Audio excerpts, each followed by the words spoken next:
દેવાનુપ્રિયો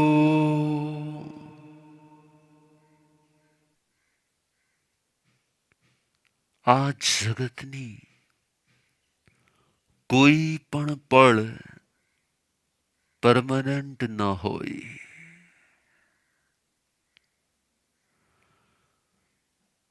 દેવાનુપ્રિયો આ જગતની કોઈ પણ પળ, કોઈ પણ ક્ષણ, કોઈ પણ સેકન્ડ, કોઈ પણ મિનિટ, કોઈ પણ સમય ક્યારેય પરમનન્ટ ન હોય, ક્યારેય શાશ્વત ન હોય.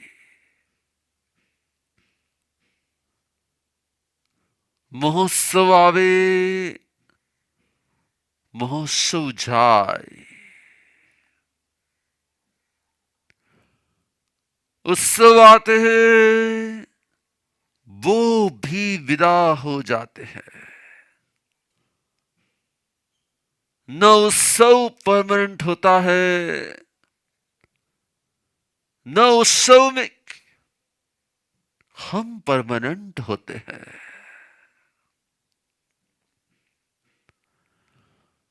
जो जिसने भी इस दुनिया के जितने भी दृश्य देखे ना,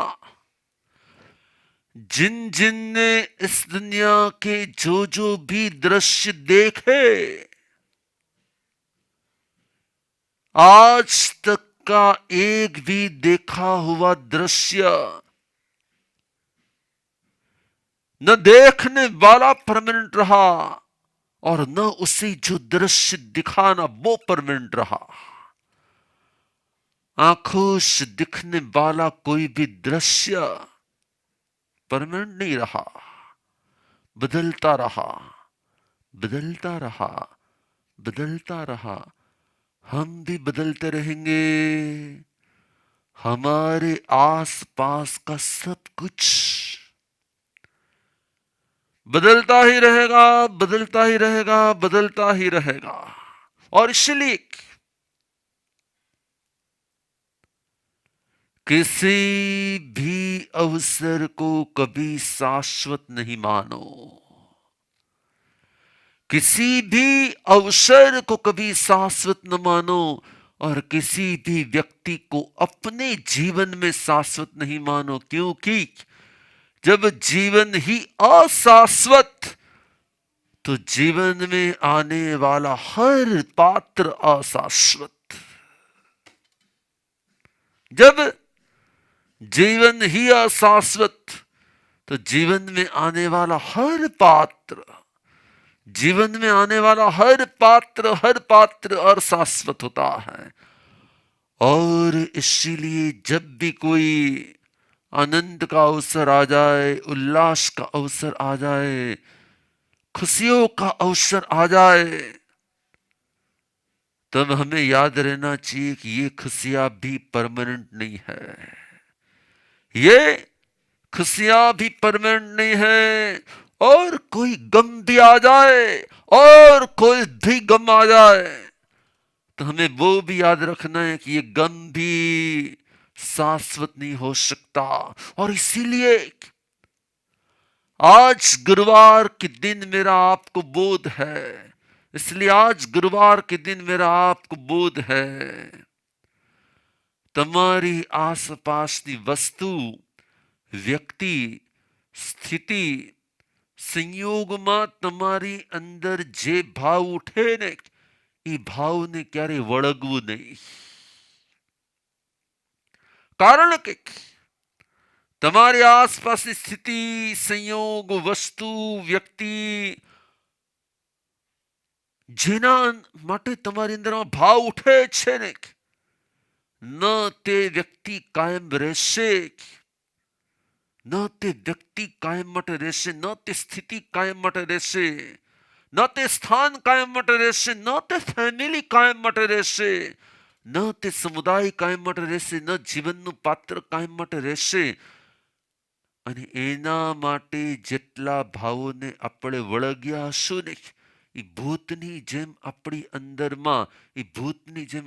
અંદરમાં ફિયર લાવશે અને એનાથી પણ આગળ વધીને આપણે જેને વળગીએ અંતે એ જ આપણી વેદનાનું કારણ બની જાય.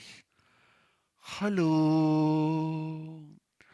આપણે જેને વળગીએ ને છેલ્લે જ આપણી વેદનાનું કારણ બની જાય. અને એટલા જ માટે બધાની સાથે પ્રેમથી રહીએ, વસ્તુઓ સાથે, વ્યક્તિઓ સાથે, સ્થિતિઓ સાથે, સંયોગો સાથે.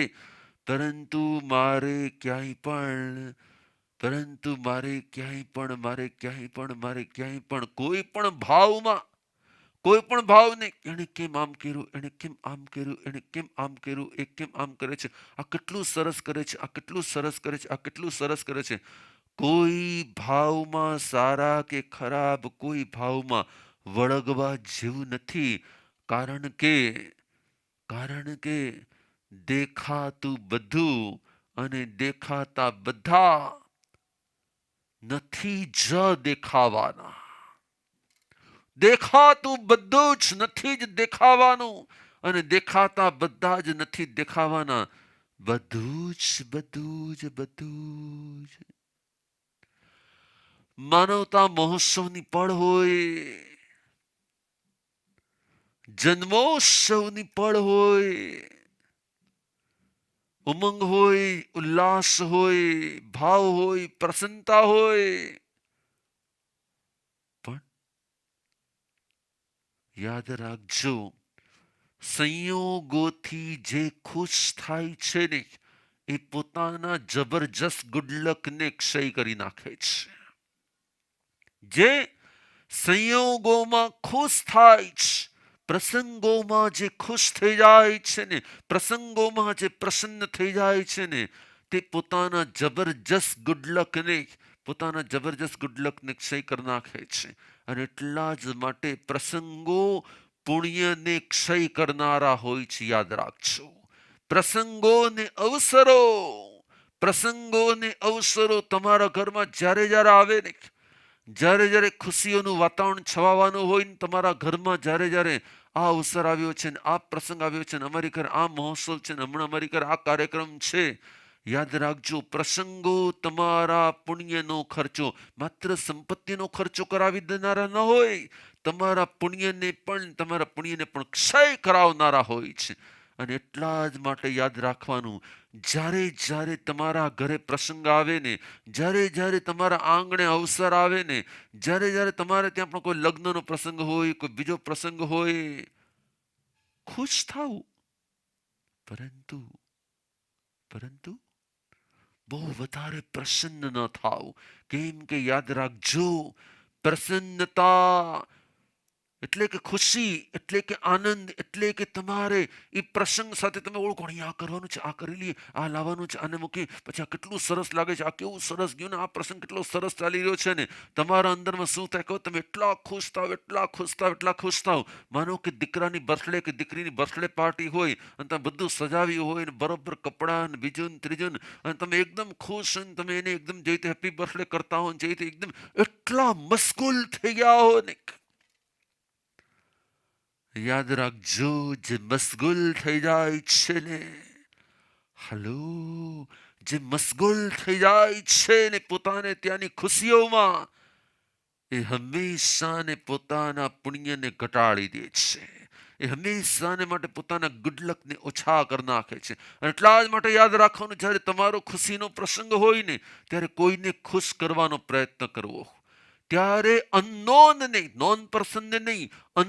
પર્સનને ખુશ કરવાનો પ્રયત્ન કરો. કેમ કે એમાં તમારો કોઈ સ્વાર્થ ન હોય. જાણીતાને ખુશ કરવાના પ્રયત્નમાં જાણે અજાણે સ્વાર્થ હોય. જાણીતાને ખુશ કરવાના પ્રયત્નમાં શું હોય? જાણે અજાણે સ્વાર્થ હોય.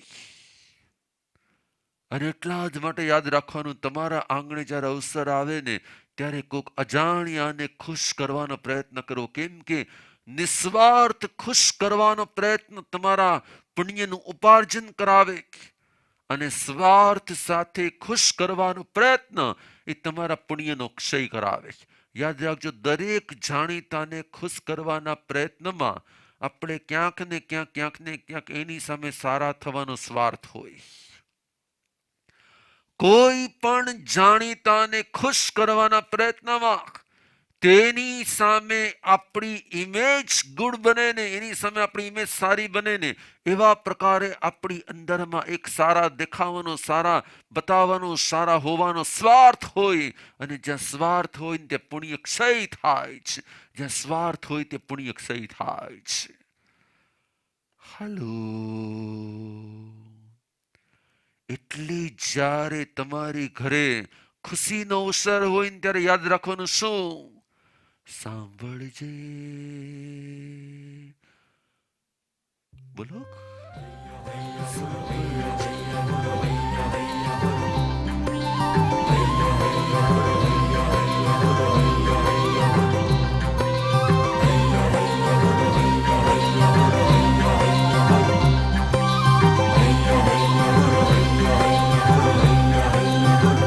કે સાંભળજે હો,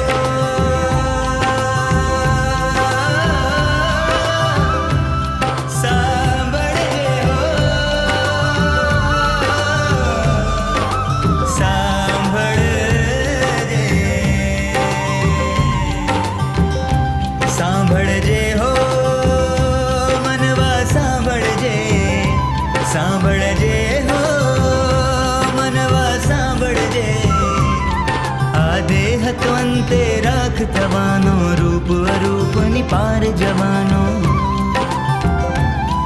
આ દેહ તો અંતે રાખ થવાનો, રૂપ અરૂપની પાર જવાનો. યાદ રાખજે, ઓ યાદ રાખજે, યાદ રાખજે, ઓ યાદ રાખજે. આ જીવન તો છે માયા, ના યાદ રહે પડછાયા. આ જીવન તો છે માયા, ના યાદ રહે પડછાયા. સાંભળજે હો મનવા, સાંભળજે, સાંભળજે હો મનવા, સાંભળજે, કે સાંભળજે હો.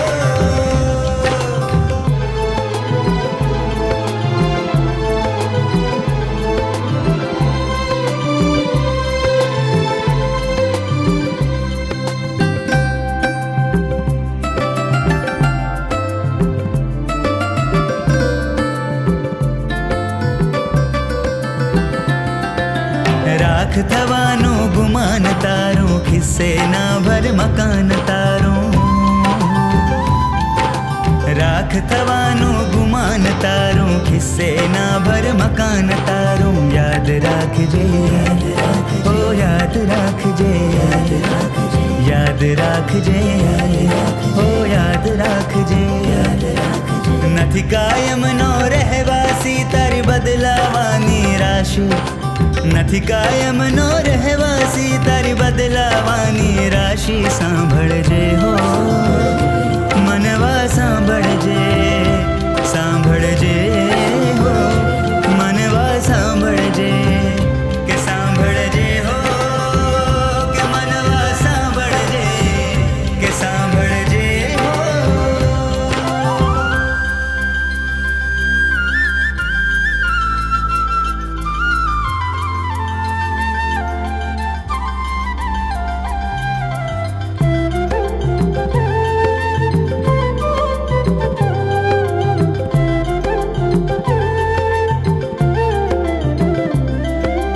ઓળખ તારી બદલાવાની, ઓળખનારા પણ બદલાશે.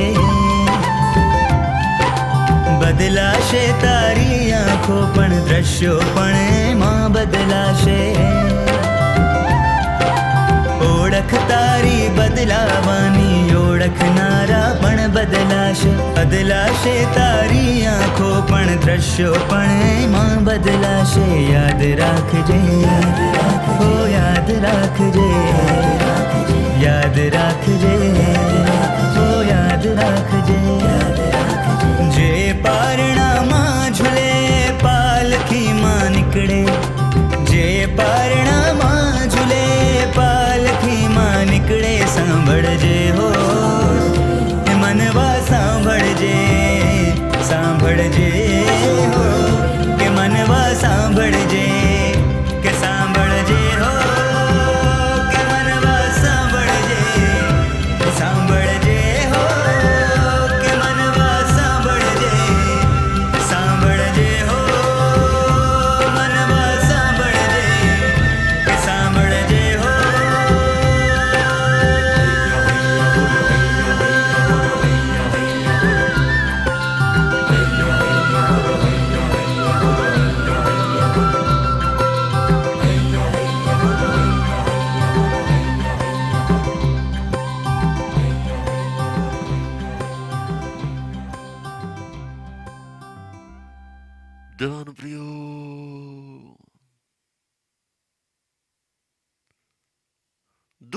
ને કદાચ આપણી આંખો ખોલનારું હોય જ, પણ સુખ ક્યાંક ને ક્યાંક આપણી આંખોને બંધ કરનારું બની જાય છે. પ્રતિકૂળતા ક્યાંક ને ક્યાંક આપણને પરમાત્માની નજીક લઈ જાય, પરમાત્માના ભાવોની નજીક લઈ જાય. પણ જેવી જેવી અનુકૂળતા આવે ને, એટલે અનુકૂળતામાં આપણે જાણે પરમાત્માથી દૂર થઈ જઈએ છીએ. પરમાત્માના બોધથી, પરમાત્માના સત્યથી, પરમાત્માના જ્ઞાનથી અને જગતની વાસ્તવિકતાઓથી આપણે એમ લાગે બસ આ તો કાયમ રહેવાનું છે. અને અહીંયા જ આપણે બહુ મોટી મિસ્ટેક કરી લઈએ છીએ. દેવાનો પ્રિયો, આગમની અંદરમાં श्रावकों માટે एक शब्द आवे, आगमों के अंदर में श्रावकों के लिए एक शब्द आता है कि वो चतुर होता है. चतुर वो होता है 10% पुण्य का उपयोग करे और 100% रिजल्ट लाए. 10% पुण्य का उपयोग करे और 100% रिजल्ट लाए. कभी कभी हम क्या करते हैं मालूम है, हम 500% पुण्य का उपयोग करते हैं और 10-20% रिजल्ट लाते हैं. ये क्या होता है? ये एक पूरा एक मैथमेटिक्स है क्या? मानो कि आपके यहां पर कोई एक अवसर आया है, आपके बच्चे की बर्थडे पार्टी है, आपने सभी को आमंत्रण दिया है, सब लोग आपके घर पर आए हैं, आने वाले हैं, पूरी तैयारी चल रही. आप इतने इन्वॉल्व कि आप भूल जाते हो कि आज जिस बच्चे की बर्थडे पार्टी है ना, कल होगा कि शायद आपके सामने ही उसकी डेथ भी होने वाली है. लेकिन हम उसके बर्थ को जितना जितना जितना आनंद से मनाने का प्रयत्न करते हैं, उसकी डेथ भी हो सकती है. हमारे यहाँ पर एक पवित्रा जी महासती जी के अंकल की डेथ होगी और उनकी मदर हाजिर है. अब उसकी मदर को इतनी वेदना हो रही है कि मैं हूं उपस्थित 80-90 साल की और मेरा बेटा. अब एक दिन उसी माँ ने उसका फर्स्ट बर्थडे मनाया होगा, उसका सेकंड बर्थडे मनाया होगा, उसका थर्ड बर्थडे मनाया होगा और इतना आनंद होगा. देवानु प्रियो, जब आपके यहां पर कोई अवसर है ना, और जब आप मनाते हो तब आपको मालूम होना चाहिए कि मैं पुण्य की उदीर्णा कर रहा हूं. ये क्या होता है? मानो कि आपको एक दिन में आपके 100 गुड लक का रोज उपयोग करने के लिए मिलता है और एक महीने के 3000 गुड लक का उपयोग करने का है. लेकिन आपने एक ही दिन में मानो कि एक साथ इतने खुश, इतना आनंद, इतना सब कुछ भोग उपभोग का साधन, और आपने एक ही दिन में 3000 गुड लक का उपयोग कर दिया. तो एक दिन उपयोग हो सकता है, उसको उदीर्णा कहा जाता है. उदय से पहले कर्मों को उदय में लाना, उसे उदीर्णा कहा जाता है. 30 दिन के बाद जो खुशियां मिलने वाली है ना, उसको आज ही भुगत ले ली, नो प्रॉब्लम, आपने भुगत ली. लेकिन अब क्या होगा मालूम है? बाकी के 29 दिन आपके गुड लक नहीं होंगे तो अपने आप ही बैड लक बाहर आएंगे. और जैसे बेड लक बाहर आएंगे, आप कहोगे हम आटલું એટલું ખુશીનું વાતાવરણ તો એની વચ્ચે અચાનક આ બન્યું ને, તો બધી અમારી ખુશી, અમારી પ્રસન્નતા ક્યાં ગઈ ને ખબર જ ન પડી. देवानु प्रियो, पुण्य का उदय जब होता है और आप जब उसकी उदीर्णा कर लेते हो, एडवांस में सारे पुण्य को भुगत लेते हो, तो बाद में क्या होता है? इसलिए जब भी आपके यहां पर खुशियों का कोई भी अवसर आ जाए, इसलिए आपके यहां पर खुशियों का कोई भी अवसर आ जाए, क्या करना चाहिए? उसके अंदर में भी संभाव रखना चाहिए. इसको कहा जाता है कर्म प्लानिंग, पुण्य प्लानिंग. जिससे क्या होता है, आप जब ज्यादा इन्वॉल्व नहीं होते हो ना, तो आपके उस दिन में 100 से ज्यादा 200-300 ही पुण्य का खर्च होगा और बाकी के पुण्य आपके यूं रह जाएंगे. तो बाकी के दिनों में आपको कोई प्रॉब्लम नहीं आएगा. वरना आपने कई बार देखा होगा कि बहुत बड़े बड़े प्रसंग करने के बाद तुरंत ही कोई ना कोई किसी न किसी प्रकार का प्रॉब्लम आता है. और इसलिए मुझे आपको ये कहना है, क्या अपने पुण्य को उदीर्णा मत करो. जब हम खुश हो जाते हैं ना, जब हम खुश हो जाते हैं ना, तब हम अपने पुण्य की उद्दीर्णा कर लेते हैं। उदय से पहले ही उसको, उदय से पहले पहले ही उसको हम क्या करते, भुगत लेते हैं। क्या करना चाहिए दीवानो प्रियो? जो जागता है ना, खुशियों के समय में भी जो जागता रहता है ना, अंदर से जागता रहता है ना, वो जीत लेता है उन स्थितियों को, उसमें भी वो संयम में आ जाता है। और इसीलिए मुझे आपको ये कहना है क्या, कि जब जब भी आपके यहाँ पर बर्थडे पार्टी हो ना, तब मनवा सांभर ये गीत बजाने का। नहीं नहीं, तब तो आप क्या बजाओगे, हैप्पी बर्थडे टू यू, ये वो टू जे, मुझे नहीं मालूम क्या क्या गाते, क्या क्या करते हैं। लेकिन तब क्या गाने की जरूरत है? श्रावक वो होता है जो चतुर होता है। पुण्य का क्षय होने की स्थिति में, पुण्य का क्षय होने की स्थिति में क्या करते हैं? पुण्य का क्षय होने की स्थिति में वो सावधान हो जाते हैं कि मुझे मेरे गुड लक की उद्दीर्णा नहीं करनी है, मुझे मेरे गुड लक को एडवांस में भुगत नहीं लेने हैं, मुझे ऐसी स्थिति में भी संभाव में रहना है, मुझे ऐसी स्थितियों में भी क्या करना है।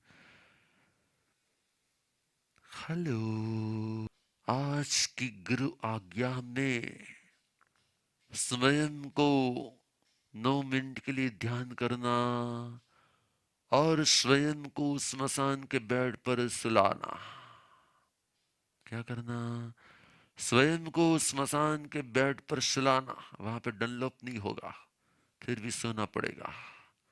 तो बिना डनलोप के स्मशान के बेड पर आराम से अपने आप को सुलाना 9 मिनट के लिए, और फिर सोचना। क्या सोचना? देहनी अंते राख थवा नीचे। नमो अरिहंताणं, नमो सिदाणं, नमो आयरियाणं, नमो वज्रायणं, नमो लोए सर्वसाहुणमे सुपंच, नमोकारो सर्वपावपणाशनो मंगलाणं च सवेशिं, परमं हवै मंगलम, परमं हवै मंगलम। चदारी मंगलम, अर्यंता मंगलम, सिद्धा मंगलम, साहु मंगलम, केलिपनत्तो धम्मो मंगलम। चदारी लुगुत्तमा, रिहंता लुगुत्तमा, सदा लुगुत्तमा, साहु लुगुत्तमा, केवलिपनत्तो धम्मो लुगुत्तमो। चतारी शरणं पवज्जामि, अरिहन्ते शरणं पवज्जामि, सीधे शरणं पवज्जामि, साहु शरणं पवज्जामि, केवलिपनत्तं धम्मं शरणं पवज्जामि। चार शरणा दुखरणा मंगल करना, अवर शरण नहीं कोई, जो भव्य प्राणी आदरे, अक्षय अविचल पद हो।